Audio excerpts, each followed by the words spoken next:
एक बार गौतम बुद्ध एक जंगल में पत्तों के आसन पर विराजमान थे।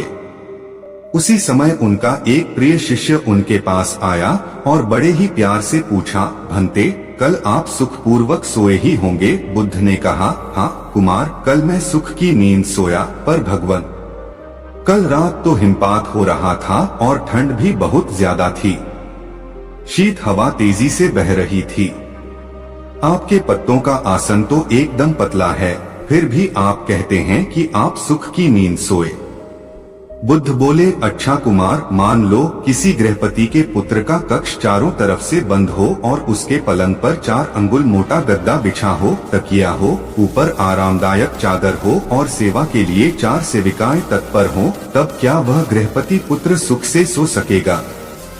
हाँ भंते, इतनी सुख सुविधाएं हो तो उसे सुख की नींद आएगी ही। यदि उस गृहपति पुत्र को रोग के कारण शारीरिक या मानसिक कष्ट हो तो क्या वह सुख से सोएगा? नहीं भंते, वह सुख से नहीं सो सकेगा, बुद्ध ने कहा। और यदि उस गृहपति पुत्र को द्वेष या मोह से उत्पन्न कोई शारीरिक या मानसिक कष्ट हो तो क्या वह सुख से सोएगा? नहीं भंते, वह सुख से नहीं सो सकेगा।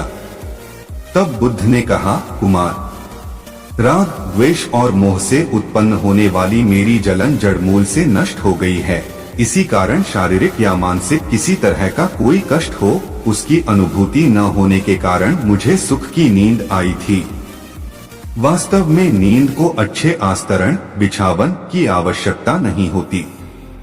तुमने तो सुना ही होगा कि सूली के ऊपर भी अच्छी नींद आ जाती है। सुखद नींद के लिए सुखद आस्तरण नहीं, चित्त का शांत होना सबसे जरूरी है।